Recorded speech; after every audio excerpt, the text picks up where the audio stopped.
Well, thank you very much all for joining. It's nice to see so many of you, known faces also, some new faces. So really means a lot. And for today, my plan was to kind of guide you through the last 3.5 years of work, where we focused on developing learning and control algorithms for adaptive transportation systems. And I'll try to break down the title of the rest of this talk. And I'll start with a claim. And the claim is that indeed transportation is a permeating factor of society, enabling everyone to go from home to work or to school or just for personal errands.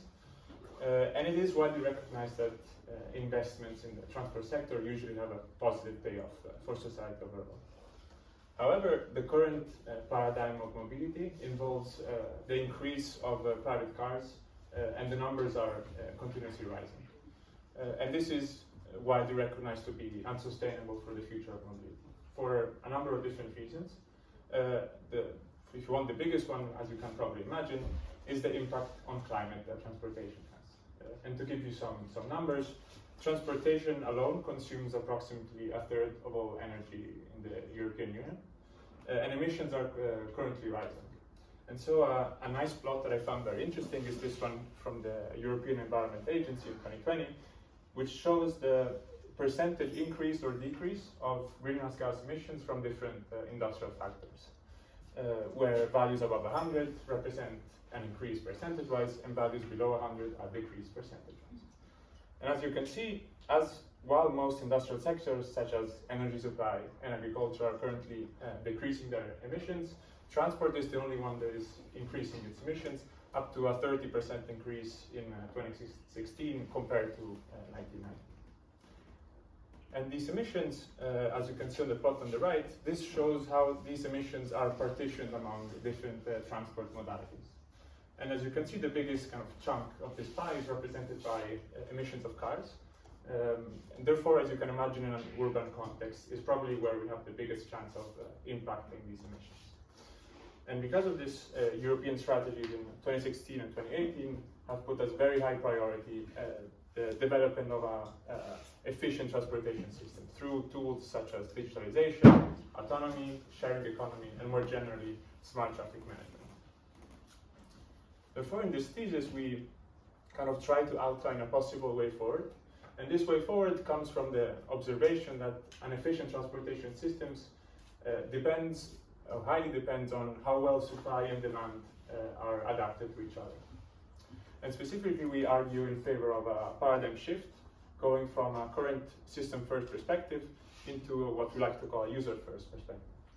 And to give you more context into what we mean with these two terms, a system-first perspective is, if you want, the current paradigm where users have to adapt to a fixed transportation systems, for example, fixed bus routes or train schedules.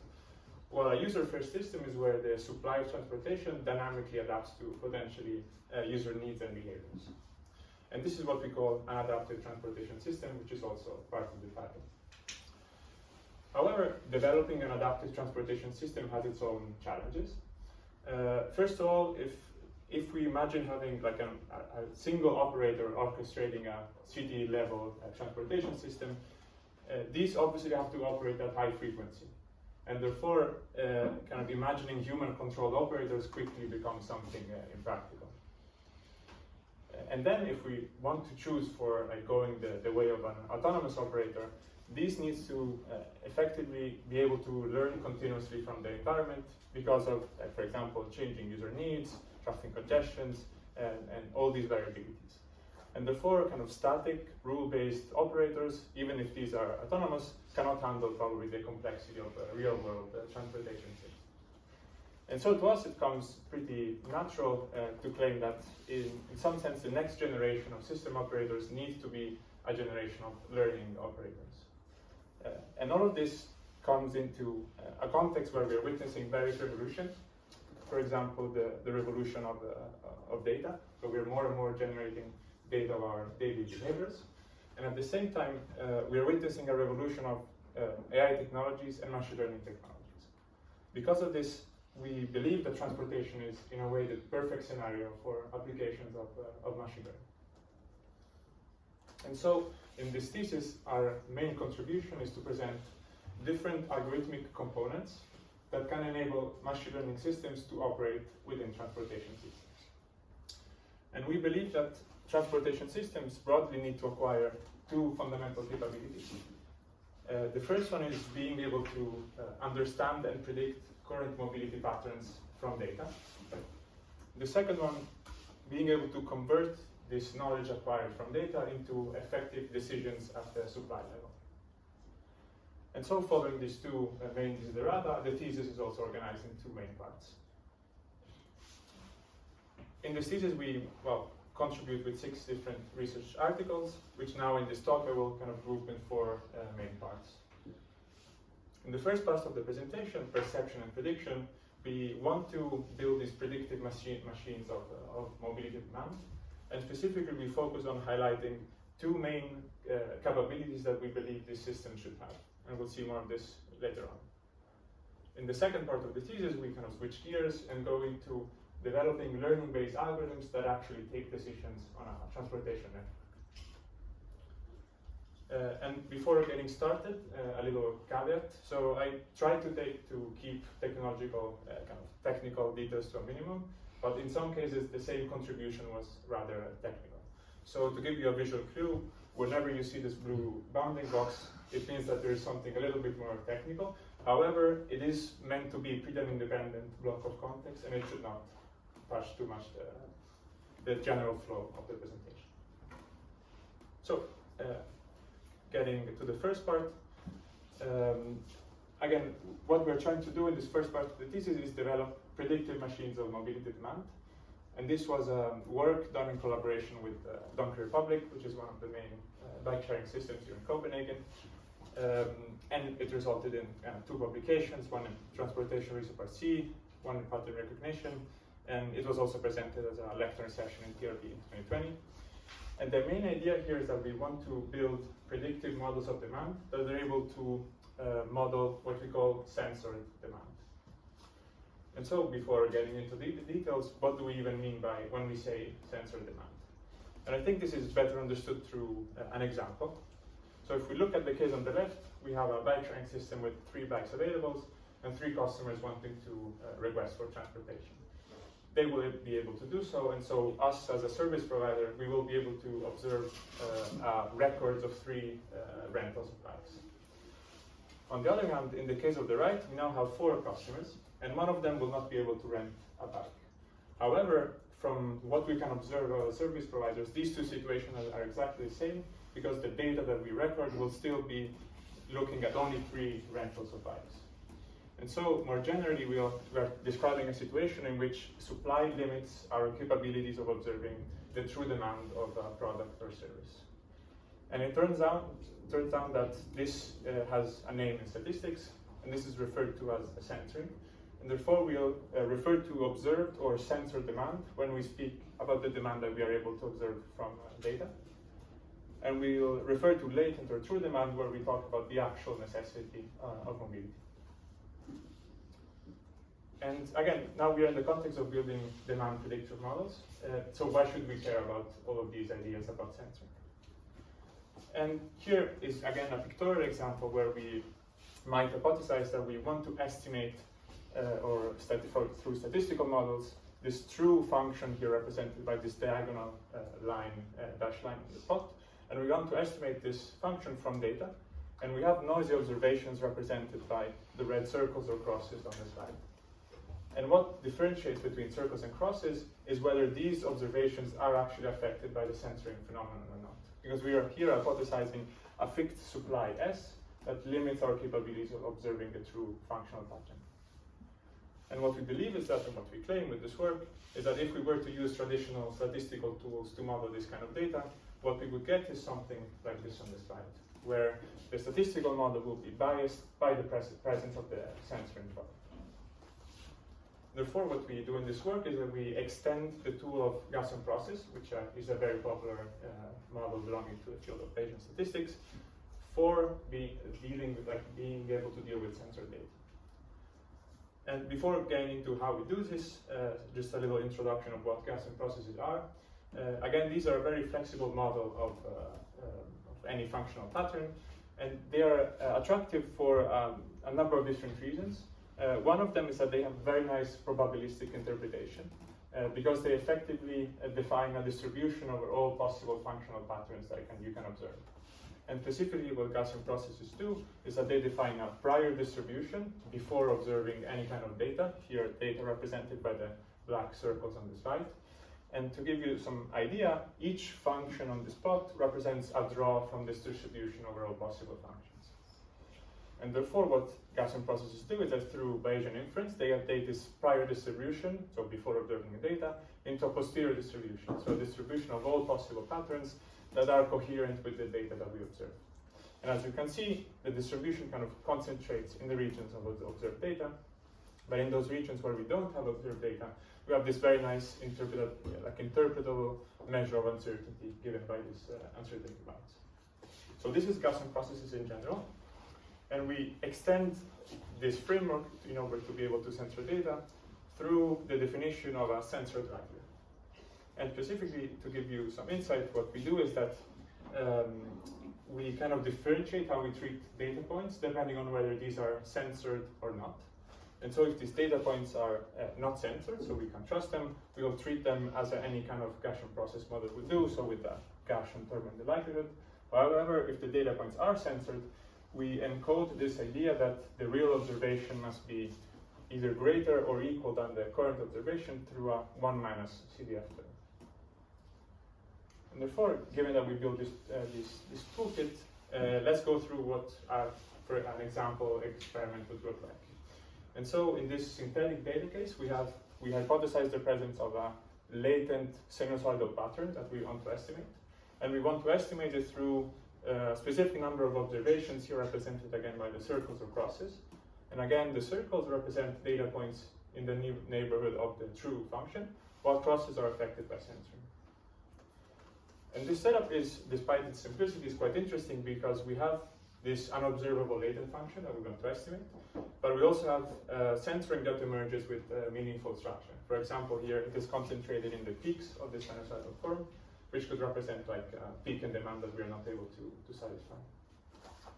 And therefore, now I'll introduce 3 different models which we use to kind of as our benchmarks for our methodology to see a little bit more clearly and visually what are the benefits of censored models. So the first one we look at is what we call non-censored Gaussian process, which is the traditional Gaussian process you would find in literature. And what you see that the fit that it observes from fitting this data is, and the prediction here is a red line on the slides, is actually estimating a linear pattern of the data. We then use another kind of class of benchmark that we consider is the same non-censored Gaussian process model. However, we embed some awareness in the censoring process through pre-processing schemes. So if you want, these 2 models represent either the class of models that just ignore censoring, or the class of models that acknowledge censoring and approach it through pre-processing. And in this case, the pre-processing is just throwing away censored data because we cannot trust it. And so as you can see, the model is quite accurate in the regions of non-censored data, but then in the rest, we don't have much of a clue of what's happening. However, our model, we feed all the data to our model, so we're not throwing away information, and it is able to kind of automatically balance a little bit the information coming from these 2 sources in some way, finding out the true functional pattern. And so, given this intuition, we then want to kind of bring it over to real-world application. And since this was a collaboration with Donkey Republic, the goal here is to predict daily demand of bike sharing in different areas of Copenhagen. For example, here we're looking at the main touristic attractions or central station, for example. And again, as we were looking at in the kind of simulated example, censoring arises whenever there are no bikes available. So whenever there is no supply that can satisfy our demand, then we know that this observation might be censored. And quantitatively, here we are comparing our 3 models, so CGP, NCGP aware through processing, and NCGP. And here we're evaluating a standard regression metric, where more generally lower is better. And we are measuring the results at the varying of a censoring intensity, which is something that gives us an idea of how much bias we introduce through censoring. And the main takeaways is that ignoring censoring, so just throwing at it a traditional statistical model, here the NCGP, results in extremely biased models as soon as we start increasing this censoring intensity. On the other hand, preprocessing approaches, so NCGPA, can limit the effect of censoring, however, at the cost of throwing away information. And so, ideally, we would want to do something a little bit better. On the other hand, we see that CGPs are able to, so our proposed model, are able to exploit information also from this kind of corrupted data, automatically doing this trade-off between censored and uncensored ones. And something I didn't really mention so far is that the approach we are describing is completely model agnostic. So we've all introduced this likelihood function, and we've worked with Gaussian processes, but in theory, this can be used with any statistical model that can be trained through maximum likelihood strategies. So we're also looking forward to kind of extensions of this work. And kind of this brings us to the first main takeaway, which is that demand models of transportation demand cannot ignore censoring because it's something really meaningful in the case of transportation.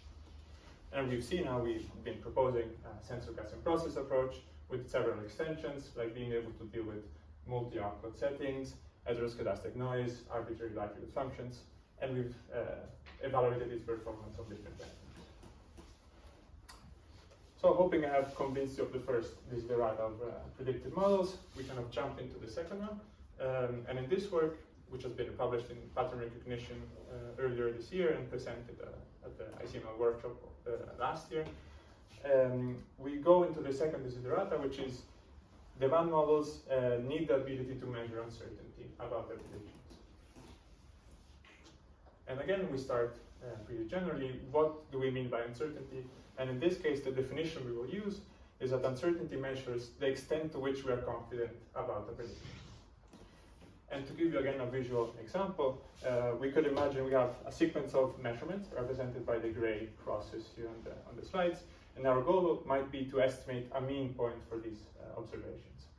And so we could either go out for what is called a point estimate, so we just select one number that we think is the most likely, or we could go for an interval estimate, which not only gives us the most likely value that we think represents the mean, but also a confidence interval around this mean. And for us, uncertainty looks like being able to estimate how much we believe there will be a need for transportation spatially over a city, for example. And what I really want to stress here is that having this notion of uncertainty, especially if we want to use our prediction for some sort of downstream decision, can inform decision making. Because if we see this example here, now we have two estimates for the same value, but one of them is much more concentrated than the other. And therefore, if we were to imagine using this value for some sort of downstream decision, then our decision might change depending on how much we are risk averse or prone, for example. And in this work, what we do is we argue that mobility demand is made of two coexisting but orthogonal sources of variability. The first one being spatial variability, which answers the question, where will someone request for transportation spatially? The second one is a temporal source of variability, which in a way answers the question, how will requests evolve in the future? So given the current time, we could imagine two equally likely scenarios of how people will need for transportation, depending, for example, on external factors such as weather. And current literature in transportation science typically fails to acknowledge both these sources of variability. Especially the temporal one is typically ignored. While for the spatial domain, most approaches typically fall within one of these two methods.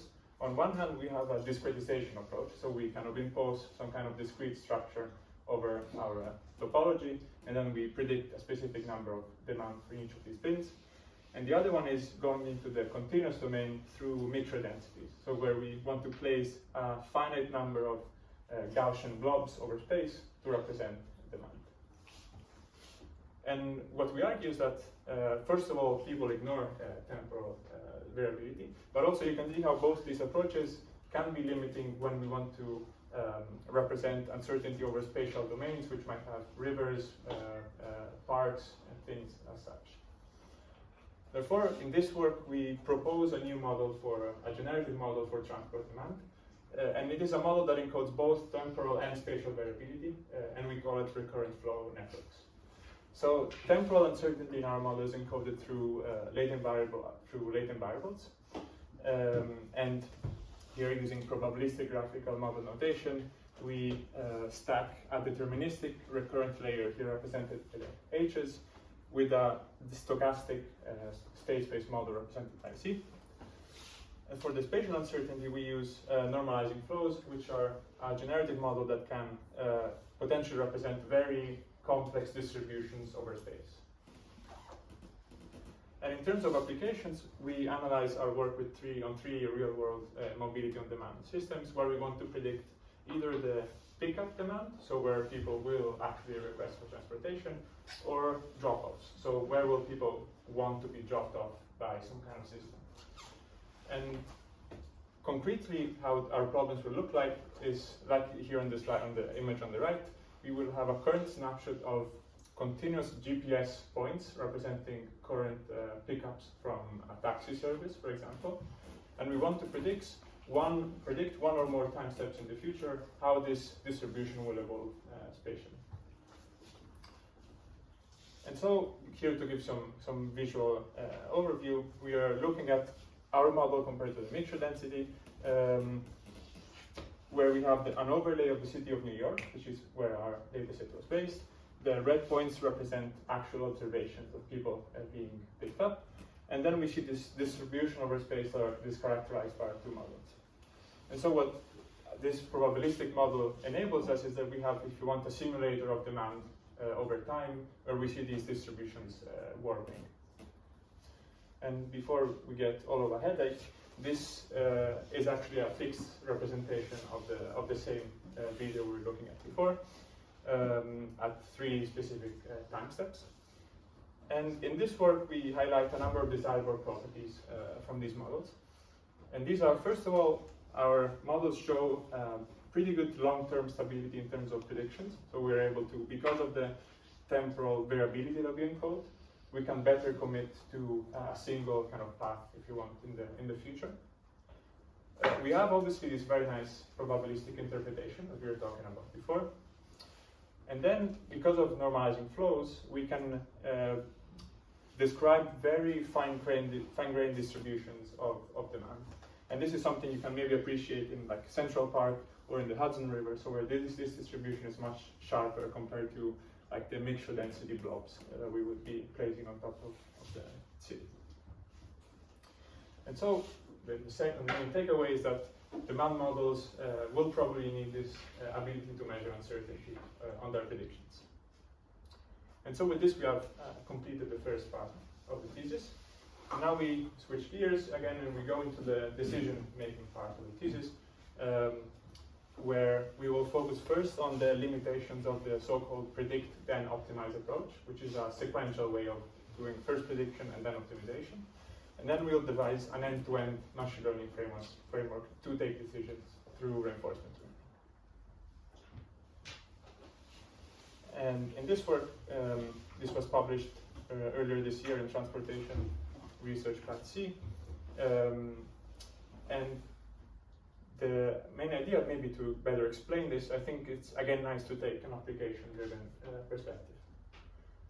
So considering again a bike-sharing system, for these systems, the main operational decisions are basically three. So the first one is demand forecasting. So how many users do we expect in the system? The second one is inventory management. So given we have an estimate of demand, how many bikes do we want to place in each station or area at the beginning of the day? The third one is rebalancing. So given a target inventory, how do we redistribute the current placement of bikes in a city?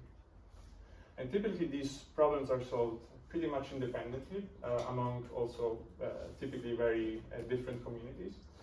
And the way in which these problems are solved jointly is through a sequential kind of scheme, which we call predict then optimize, which is known as predict then optimize. And this, for example, might be the case of a machine learning model, which we use to predict demand. This demand will be then used as input for our downstream optimization problem. And in this case, we focus on inventory management, but the idea is pretty general. And the main contribution of this work is that we want to highlight what we found, mismatches between prediction accuracy, so how well we think a machine learning model is doing from a prediction point of view, with decision performance. And the kind of major spoiler is that more accurate predictions do not necessarily translate into more effective decisions. And because of this, since we're working with inventory management, it's nice to quickly touch upon it. And in inventory management, our goal is to compute the target inventory, so how many bikes we want at the beginning of the day. And concretely, this is achieved through what is called, or at least most commonly literature, through a user dissatisfaction function, or UDF. Maybe I can close this window, but which essentially represents a penalty cost for both arriving and returning customers. So either a customer arrives and cannot take a bike because there isn't any, or a customer is trying to return a bike but all stations are full. And kind of in practice, what an UDF is a function that takes as input three things. Starting inventory S, which is our decision, and then the predictions of both how many pickups we expect in the future and how many returns we expect in the future. And so, given these three inputs, it gives us an expected cost or like an expected number of lost customers in the system. And so, what taking a decision means under a user dissatisfaction function is that we will have different predictions, here represented, for example, by the orange and green curve on the slide. These different predictions will generate two different curves, and we will select the inventory decision that minimizes these curves. So concretely what we do is generate predictions, feed them to a UDF, and select the inventory S that minimizes these curves. As you can see, different predictions generate different curves. And so this is what we aim to study with our work, that is, study the effects of how accurate a prediction is when we then go and evaluate its actual decision. And we do this by using real world data from New York City Bike.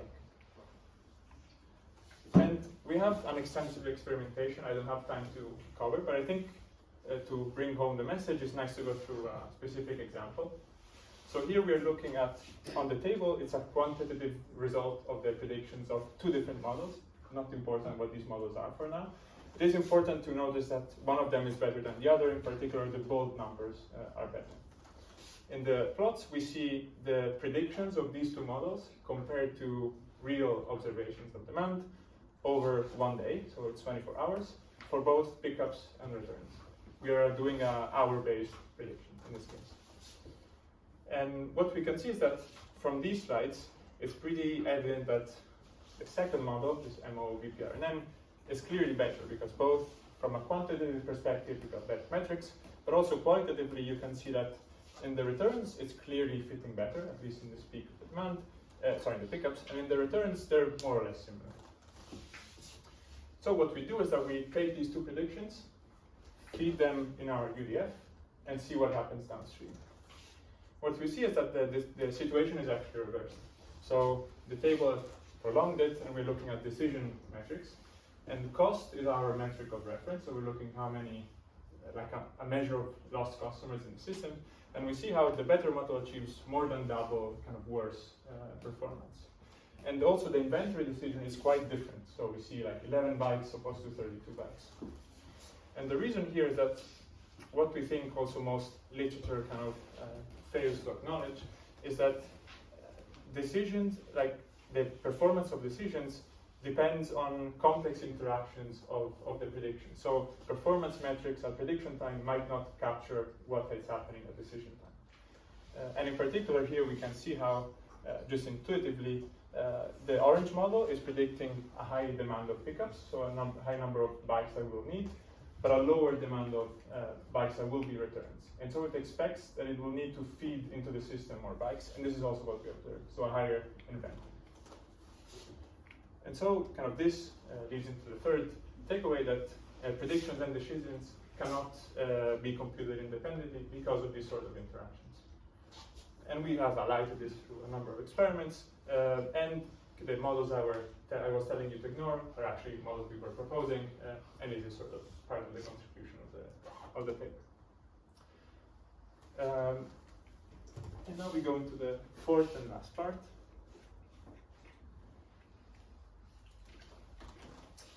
in which, given this idea that predictions and decisions cannot be computed independently, we now want to go into devising end-to-end learning frameworks that kind of circumpass this problem and directly go from observations to decisions. And this was a collaboration with Stanford University, Google Brain, and the National University of Singapore, and was presented as a regular paper in the Conference on Decision and Control, as an oral in KDD this year, and it was selected as a best paper candidate in an ICML workshop. And with going into this phase, I think it's nice to go through a small outline. And we will start by introducing the autonomous mobility on demand problem, which is the scenario, the application we're dealing with, and the control problem that emerges when we actually look at these systems. And then the presentation will be based around introducing 3 core design principles, which we think are important when we want to devise these end-to-end learning frameworks. And the first one is the use of reinforcement learning to train decision-making machines rather than predictive machines. The second one is the role of graph representations and their importance in transportation networks. And the fourth is using meta-learning as a paradigm to learn decision-making machines that can adapt fast to new environments. And so, autonomous mobility on demand, or AMOD for short, is an emerging concept that tries to bring together recent advances in autonomous driving technologies with the concept of mobility on demand. And so, like, more concretely, you could imagine an Uber-like system where all cars in the fleet are operated by autonomous vehicles. And what this brings is that these vehicles can obviously be controlled in an automated and centralized way. And so potentially we can imagine a system that can be much more efficient in terms of use of resources. And in a way, if you think about it, AMOD systems represent the prototypical adaptive transportation system, because they can adapt, if you want, on the go to user demands and behaviors. However, developing algorithms to control these systems is currently an open challenge, because it can potentially entail the routing of thousands of robotic vehicles within complex transportation systems, and so it is indeed an open challenge. And I've mentioned a couple of times the control problem that emerges. And when we talk about controlling AMOD systems, we are essentially talking about 2 main decisions. And the first one is dispatching. So given our current status of the vehicles in the system and a current placement of users in the transportation network, we want to choose a strategy to assign vehicles to customers in an optimal way. The second one is rebalancing. So for all those vehicles that are currently not serving any customers, we have the choice of choosing what to do with them. So we could either have them stay in the current location, or have them rebalance to a location to, for example, anticipate future demand. And so now we go into the first of the 3 core design principles, which is reinforcement learning as a way to train decision-making machines. And so obviously, again, what is reinforcement learning? And to me, reinforcement learning is essentially 2 things. The first one is a mathematical formalism for learning-based decision-making. And so this kind of gives us the mathematical tools to get to learn these kind of machines. And the second one is an approach for learning decision-making from experience only. And what I mean from this is that, you might have come across articles showing the recent successes of reinforcement learning in different fields, especially in games, like being able to beat world-class champions of Go or chess or basically any board game. And the idea is that in all these games, the system was never told how good a strategy is beforehand. We're not telling it what kind of strategies are good ways of going for. We're only letting it self-play with itself, and it will discover by its own what good strategies are. So this is the whole idea of learning from experience. And I think this framework is especially interesting for our mobility on demand case, because it, first of all, has the ability to handle unstructured data. And what I mean by structured data is that in these systems, the algorithm was trained only by looking at raw images of the chessboard, for example. This is completely unstructured. And for us, we might have a number of different sensors spread across the city, so we want this to keep these capabilities. And then second, it makes no assumption on how the world works. And here, this might mean it doesn't have assumption of what are good strategies. And for us, this is a nice property because writing down an analytical formulation of a transportation system is very complicated. So for example, the stochasticity of demand, traffic conditions, human-robot interactions, and so forth. So given this first principle, so reinforcement learning, the second one that we want to highlight is the role of graph representations. And this follows from a pretty natural observation that transportation networks are naturally expressed through graph representations. For example, as you might see here, areas in the city might be represented as nodes in a graph, and the connectivity between areas as edges in the same graph. And the idea is that once we have this graph abstraction, this enables us to use the toolkit of graph neural networks, which is obviously very interesting and an exploding field in machine learning, but we also claim that this pairs pretty naturally with the techniques and the computations that we care about in transportation networks. For mostly two properties. The first one is of permutation invariance. Graph neural networks define a function that is not depending on the ordering of the nodes, so the labeling of the nodes, and graphs, and specifically nodes in a graphs, don't have an ordering, so this is a nice intuitive property. And as in many cases in machine learning, invariance gives us better generalization downstream. But also, and this is, I think, quite important, is because graph neural networks, most of them define a local operator.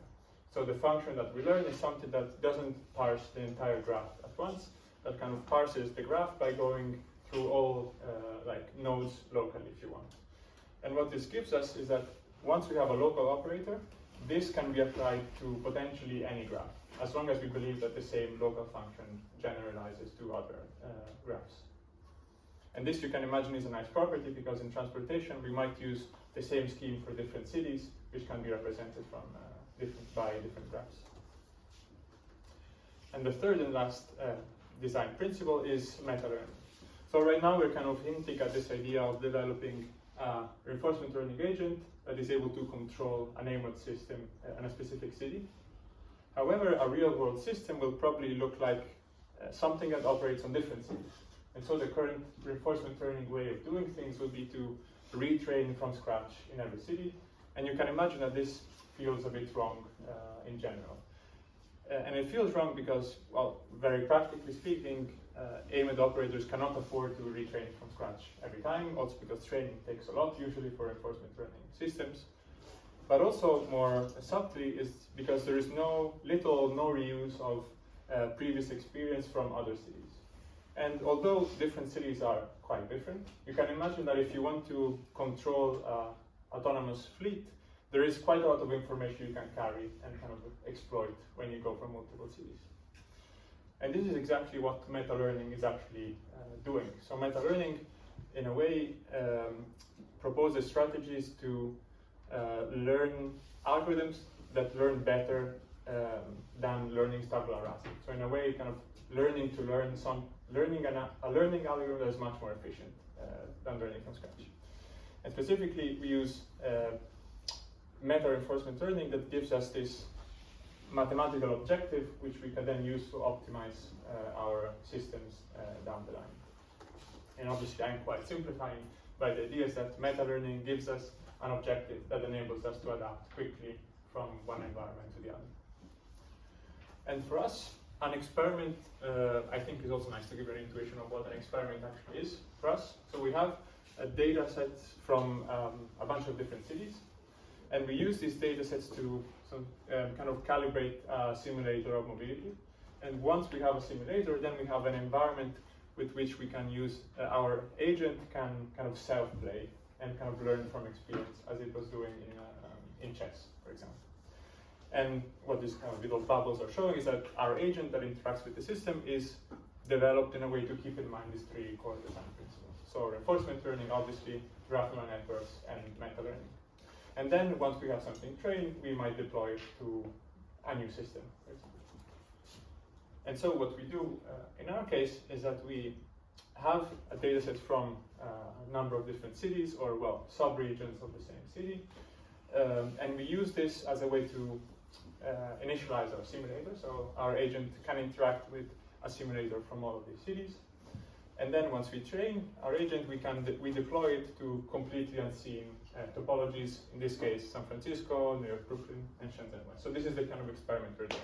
We're training on a specific set of cities and see how our agent performs on new cities, because we want to test this generalization. And kind of the main takeaways is that graph reinforcement learning approaches achieve close to optimal performance on these systems. And specifically, graph neural networks, through their local operator property, allow the same agent to operate in different cities. So we're not retraining from scratch. What we're doing is that the same agent will be able to work on different cities with minimal adaptation, which is something that is probably a very desirable property to have. And to give you kind of a very high level number, but meta-learning brings to 1,000 times gain in sample efficiency. And what I mean by sample efficiency is that if we were to, in order to obtain the same performance at test time, so in the new cities, we would have to retrain 1,000 times longer if we don't use the meta-learning objective compared to when we actually use it. And also, an emergent property of meta-reinforcement learning, which we have seen in our experiments, is that since we're training these adaptable machines to new environments, for us, environments, we have been talking about it like cities, but an environment is any kind of different situation. And so we've seen that agents trained through meta-reinforcement learning are able to adapt online to disturbances of the system, and we've been experimenting with special events, congestions, changing the pricing scheme, and we could see that at test time, so without further retraining, it could adapt online to these disturbances, which is a nice property to have. And so this leads into the fourth and last takeaway, which is that graph neural network and reinforcement learning seem to be the right way of going for building end-to-end learning-based strategies for the control of mobility systems. And specifically, well, we've talked about how we can use graph reinforcement learning as basic building block. I didn't touch upon the details of the architecture, but what we do is we develop a decomposition of the solution that makes the action space smaller, and so therefore more amenable for learning. And we propose meta-learning as a learning paradigms for adaptation between cities, which is something currently not out there in literature, at least. And therefore, kind of wrapping up, we've discussed how we want to make transportation systems more efficient and adaptable to users. And our thesis divides this in two parts. The first one, we're going to be able to predict mobility demand from data. And the second one, where we want to use this knowledge or somehow use learning to control the supply of transportation. And in the first one, in terms of predictions, we've seen how we've described two main desiderata of learning-based strategies. The first one is that we don't want to ignore censoring when we build statistical models of demand prediction. And the second one is that we want to keep in mind the uncertainty in our predictions, especially if we want to use it for decision making. And in the second part, we have first experimented and kind of evaluated the limitations of predict then optimize approaches, so just plugging in pre-trained predictive models into a downstream optimization routine. And then we've kind of hinted into possible design strategies to develop learning-based strategies for the control of transportation systems, for the final goal of developing adaptive transportation systems. And with this, I'd like to take 1 minute to, well, thanks to my amazing team of supervisors first, Francisco, Dario, Philippe, but also my collaborators along the way. It's more of a joint effort rather than as one-man show. So Marco, James, Kylie, Stefan, Dennis, Ihua, Hasi, and Ino. And with this, it's time.